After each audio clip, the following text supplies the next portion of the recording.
So what we've seen so far on the program is a rapidly growing presence of ISIL in 3 of the 4 regions in Africa, that being West, East and of course North. Let's get you some perspective on that. I'm joined live now from our Johannesburg studios by Jeena. He is the director of the Afro-Middle East Centre. Naeem, let's start with East Africa. Now, the Somali government says Al-Shabaab's affiliation to ISIL is a sign of a desperate organization. Some might say it's a sign of quite the opposite. What's your take on that?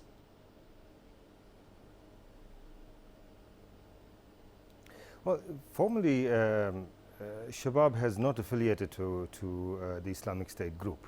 They are formally affiliated to Al-Qaeda.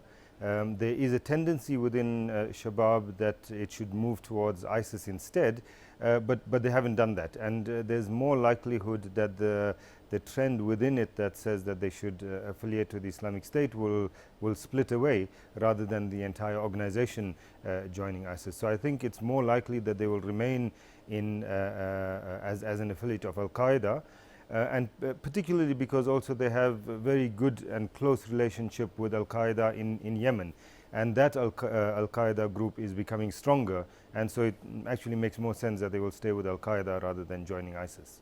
Well, let's take a look quickly then at the situation in West Africa. We have on one end the Nigerian army that continues to claim victories against Boko Haram militants. But on the other hand, we've just seen Chad declare state of emergency. How likely is it now, especially considering the plausible link between Boko Haram and ISIL, just how likely is it that the Nigerian army will meet their deadline to eradicate Boko Haram by December?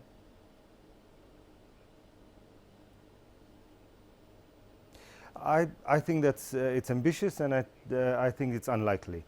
Not so much because of the link with ISIS, but just because of domestic and regional issues.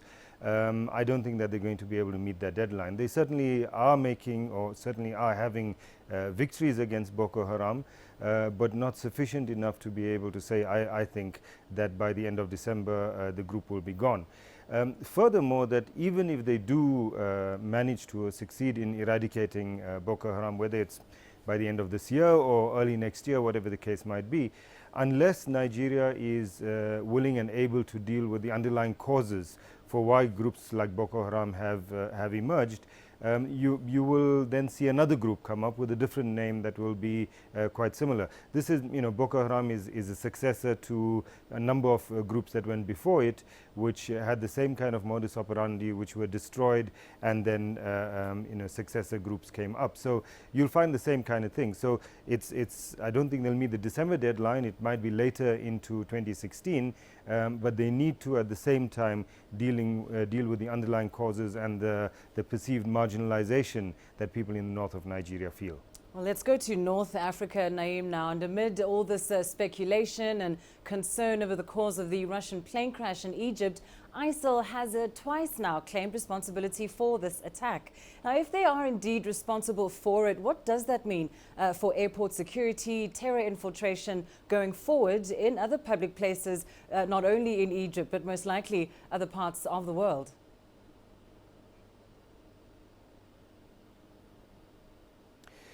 I think we should be cautious about extending what happened in Egypt to other parts of the world.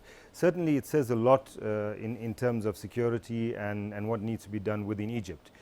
Egypt is definitely on the radar, or on the agenda, if you like, for the ISIS group there in Sinai in particular.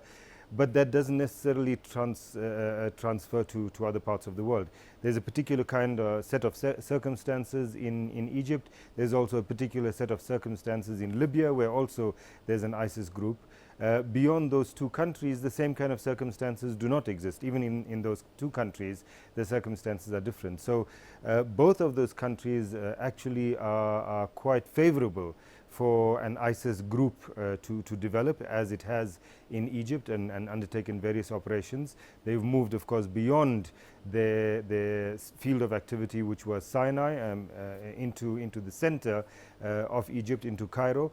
But I don't think that necessarily means anything for ISIS activity in other parts of the world. Certainly this is not ISIS' broader strategy to kind of expand all over the world and to conduct operations all over the world.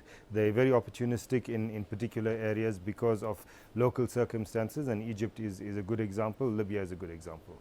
All right, we'll leave it there. That analysis there from Naeem Jeena, live for us in our Johannesburg studios.